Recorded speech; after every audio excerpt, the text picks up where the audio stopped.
What's up YouTube? How you guys doing? I hope you're all having an amazing day. This is Lucas, back again with another video for you guys. Welcome to another Q&A session. Now I got a lot of amazing questions, but some of them I've already answered in my last Q&A video. So if you've not seen that, I'll leave a link in the description below. You can go check that out. I'm gonna ask you before the video even starts to do me a huge favor and hit the like button. Or don't, I'm not a beggar.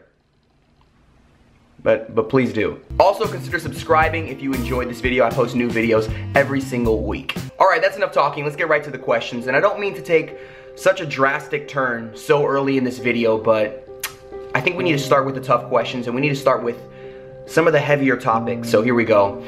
Goku or Superman? This question came from West Braga GT. And he asks an age-old question, Goku or Superman? And I'm really not going to spend much time on this. I could if I wanted to, but the answer is Goku. And anyone who says Superman is wrong. Especially if you want to talk Super Saiyan Goku. Not even a question. Next question comes from SHG2012. He says, bar muscle up and ring muscle up. How can I practice on my own?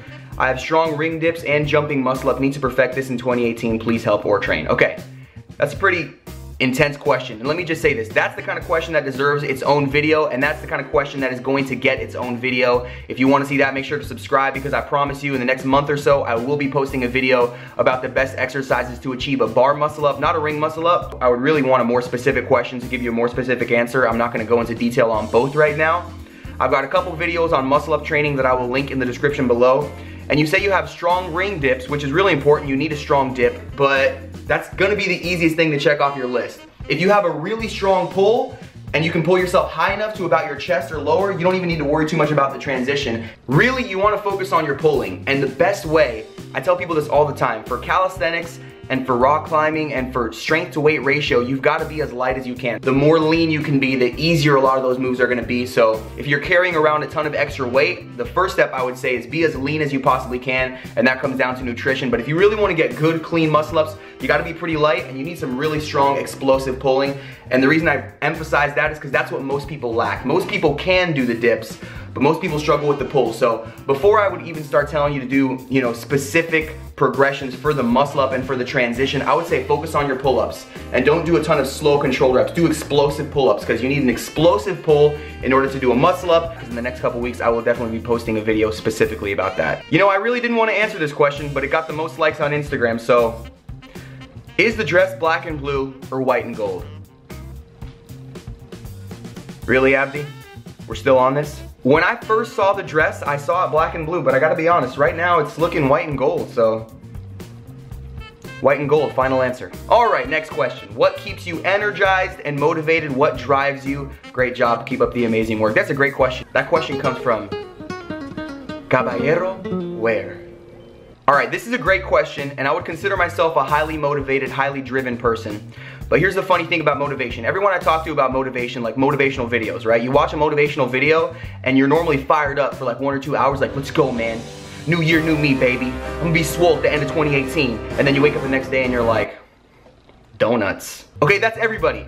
Nobody is motivated 100% of the time, always, no matter what, not even me. So here's what people say, motivation doesn't last. Motivation doesn't last. You know what else doesn't last? A shower. So you know what you do? You shower every day, because a shower only lasts roughly 24 hours. Less if you're me and you work out all the time. So I have to shower over and over. Each and every day I have to shower, and every day I'm not like, showers, they don't even last. I'm done with this shower business. No, I wake up and I shower every day because I know I have to in order to stay clean. And I do the same thing with motivation. Watch videos that motivate you. Motivate yourself. Surround yourself with people who motivate you. Some days I wake up and I'm not in the mood, but I watch a couple videos, I look at my goals, and that fires me up. And man, looking at your goals every single day is huge. And this is the kind of thing people see. If you Google motivation, how to stay motivated, how to accomplish my goals, you'll find the same 4 or 5 things on every single website. And it sounds cliche, but write down your goals. It's on every website because it works. Every single day, when I look at my goals every morning, it reminds me what my goals are, right? So now, all day long, I go somewhere, somebody offers me something to eat, and I ask myself, is this gonna get me closer to or further away from my goals? Here's what I'm saying. When your goals are fresh on your mind, when you look at them every day, remind yourself what your goals are, it affects your decision making because you're reminded, what do I want more than anything else? Whew, that answer got a lot longer than I thought it was going to, but hopefully that answers your question, bro. All right, next question. Moiz_IX, I guess Moiz, right? M-O-I-Z_IX says, weight, height, and approximate body fat percentage. Do you train legs if you... For real, Mom? Oi, mãe. Tá me ignorando igual a sua irmã, é? Não, o que foi? Você me ligou ontem? Mandei táxi ontem, você não recebeu? Não vi não, talvez eu recebi. Moms. Weight, height, and approximate body fat percentage. Do you train legs? If you do, what does that look like? Keep up the good content. All right. I weighed myself this morning. I was 168 pounds. So how much is that in kilos? That would be 76.2 kilograms. 76.2 kilograms. I'm 5'11". Let's see how much that is in centimeters. 180 centimeters. 180 centimeters. All right, so there you go. Body fat percentage, I would guess like 10 or 11%. I'm not exceptionally lean right now. Do I train legs? So here's the deal. For people who are training specifically for American Ninja Warrior or for calisthenics who need to have really strong strength to weight ratio, they say never skip leg day, but having really heavy legs will make it harder for you to hold your body up, harder for you to do these really advanced calisthenic and gymnastic skills. So, to answer the question, do I train legs? I'm gonna be honest, not in the traditional way that legs are trained. I don't lift any weights at all, right? And if you wanna be the most well-rounded athlete possible, you need to lift weights for legs. You need to squat, and you need to do deadlifts, but I'm not looking to be the most well-rounded athlete. I'm looking to be a freakishly good climber and to have freakishly good grip strength and the ability to hang. So when I train legs, I do a lot of sprints, I do a lot of yoga, I do a lot of body weight strength, I do a lot of pistol squats so I can stay super light and super mobile. I wanna stay strong, I wanna have a good vertical, I wanna be able to be explosive with my legs, but I don't wanna have big giant tree trunks for legs, heavy legs from squatting. I do a lot of mobility and flexibility, so there you go. That's the answer to your question, sir. So that question transitions well into this question from Backyard Ninja Kids. A few months before competition, how do you prepare for A&W? Cutting weight, building strength, working mostly on obstacles, workout routine. All right, so here we go. I said a second ago that I weigh about 168 pounds. Normally, ideally, I wanna weigh like 160 when it's time to compete on American Ninja Warrior. So 8 pounds lighter than I am right now might be a bit of a stretch. I might end up landing around 165, 164, but you wanna be lighter. Again, the lighter you are, the easier it is to hang. But of course, to an extent, if I lose so much weight that I'm malnourished and I feel sick and I'm at such a caloric deficit that I'm not, you know, still strong and still feeling 100%, I'm not gonna perform well. So I would say for me, yes, I do try to cut weight. I try to be as lean as possible without depleting myself, working mostly on obstacles workout routine. So my workout routine, right now I'm doing a ton of rock climbing, and I haven't posted much of my training lately because in general, when I post videos of myself rock climbing, nobody cares. You guys love the calisthenic videos, so I try to share those. But I've been rock climbing like 3 or 4 days a week for the past month, and that's been amazing. I've built a lot of grip strength and I feel really strong. But yes, approaching Ninja Warrior, I will spend most of my time on obstacles. Starting February, I'll probably be going to ATP and Ninja Lounge on Wednesdays and Fridays just to get around obstacles more, because even if you're super strong, you wanna be used to doing the salmon ladder. You wanna be used to doing some of those obstacles that you see on the show, just so when I get there, I'm ready for anything. So there you go, Backyard Ninja Kids. Hope that answers your question. Peter Rubio says, what would you say are the key things A&W casting looks for in selecting contestants? Now this is the right question. Peter, I like where your head's at, kid. Being selected to compete on American Ninja Warrior is not easy, and I know a ton of my subscribers hope to compete on American Ninja Warrior someday. I'm gonna give you guys a couple quick things, and I'm also gonna leave an article in the description down below that A&W Nation, American Ninja Warrior Nation, that website, they posted this article. They did an interview with a producer talking about what they look for in contestants. That's an excellent article. Here we go. A couple things that I would tell you casting is looking for in selecting contestants. First and foremost, personality. Not skill, not anything else. Personality. Now I know this is gonna be controversial and this is gonna make some people mad. Yes, you obviously need skill, okay? If you can't do basic obstacles, if you can't run through a course and show them in your video, hey, I have the physical capability to finish a qualifying course, they're probably not gonna select you. You have to prove to them that you have some type of physical ability. But if you have an amazing personality and an amazing story, you might not even need the skill to finish a qualifying course to be selected. I get it. Not everybody is super extroverted and loves talking to people and is crazy excited all the time. And I'm not saying you have to be. Be yourself, but be the most excited version of yourself you've ever been. When you submit that video, you better show them that you're freaking excited, that you would be exciting on TV, that you would show people that you love Ninja Warrior. Do you see what I'm saying? Don't just be like, hey, my name's Peter Rubio, and I'm the next American Ninja Warrior. What are you doing? Can I tell you, I'm not even joking. I've seen people's videos and they're like that. It's a TV show. Think. They don't want boring people on TV. They want exciting people on TV. So train, and I'm telling you, train your butt off. To all the 14-year-olds out there who want to compete on American Ninja Warrior, rock climb and train on obstacles every single day of your life until the day you turn 19 and you're eligible to compete on the show. But until then, you better start coming up with an idea for your video that's compelling and be freaking excited. Don't be bored. Make sure the lighting is good. Make sure the audio is clear. All that stuff's important. Read the article, and maybe someday I'll make a full video on this subject because I think it's important and there are some things you can do to improve your chances of being selected. But the biggest thing is personality, excitement, showing that you want to be there and showing that people would want to watch you. Why would people want to watch you? Explain that. All right, cool. Next question is from Golden Builders. If you could choose any one obstacle that you could only do for the rest of your life, which would it be? Which calisthenics skill would you consider essential for Ninja Warrior? You can say multiple. Dang. That is an interesting question. If you could only do one obstacle for the rest of your life, I'm assuming you mean in training, right? That's a hard question. The pegboard is not a bad option. I love the pegboard, and I talked about that in my last Q&A video. If you want to hear more about that, go see my last Q&A video.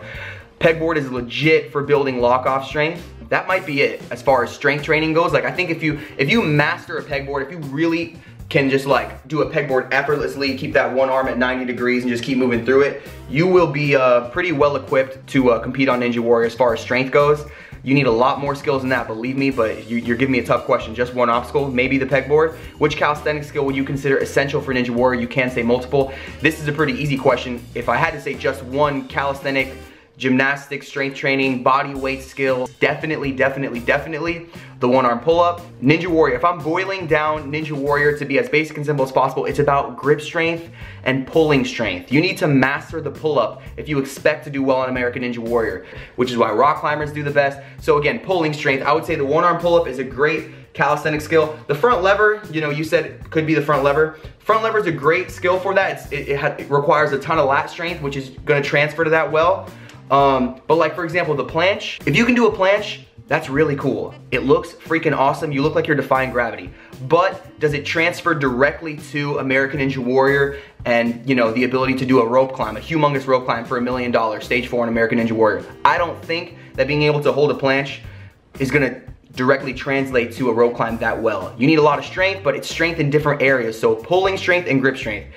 The one-arm chin-up, one-arm pull-up by far is the most important calisthenic skill to develop for success on American Ninja Warrior. I'm not saying you have to be able to do 1 million one-arm pull-ups to do well, but it definitely helps. It would definitely help. All right, here's a great question. Luke Hamachek said, who's your favorite ANW athlete other than you or your brother? Do you really think I would say me? Well, I'm gonna have to say myself, because I'm freaking awesome. I actually already answered this question in my last Q&A video, but the answer has changed. Someone has knocked. Drew Dreschel and James McGrath from my top 2 spots. Knocked them down. Knocked them down. I got a new one. I cannot go into too much detail, but after this last season that we just filmed of American Ninja Warrior, Ninja versus Ninja, I have a new favorite Ninja Warrior, and that is Jake Murray. Jake Murray is the man. I freaking love him.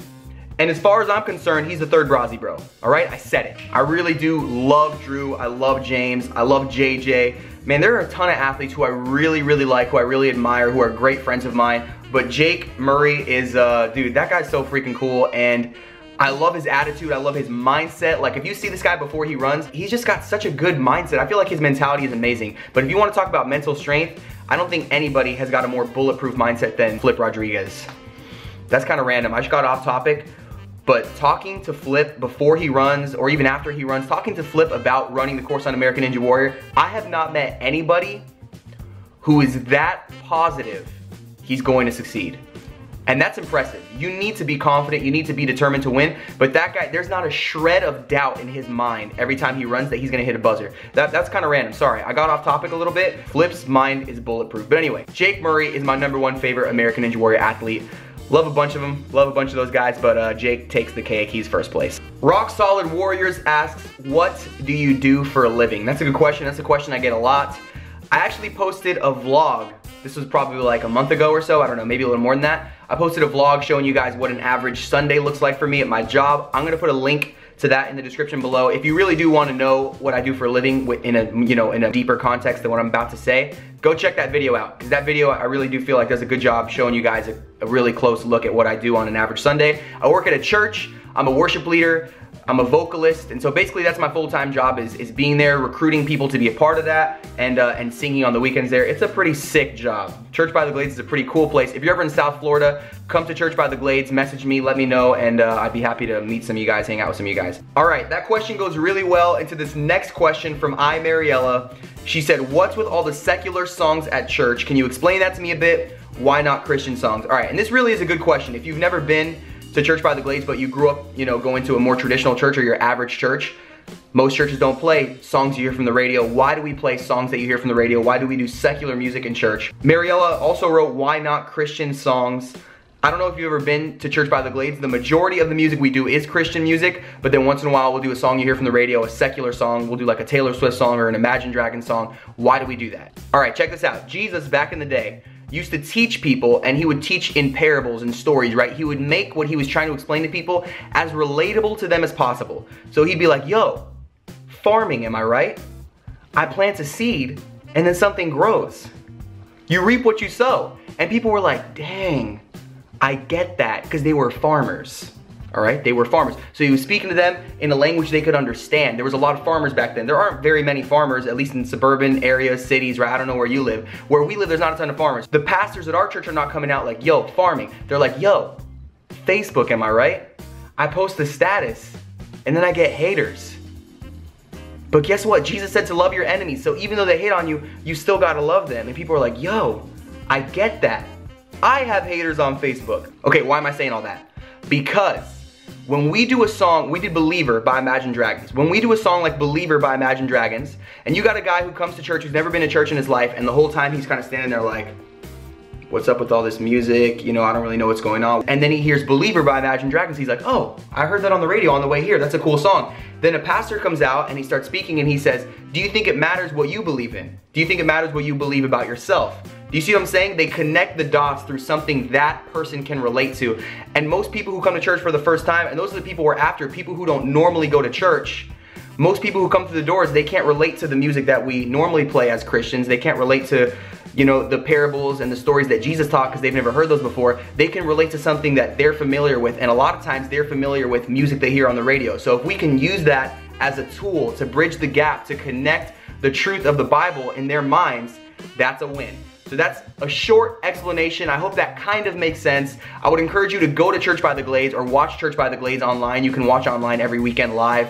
Check out that video I posted of my Sunday down in the description below. Hopefully that kind of explains it a little bit.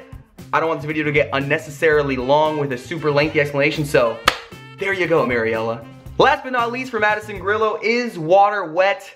No, water is water. See you guys in the next video.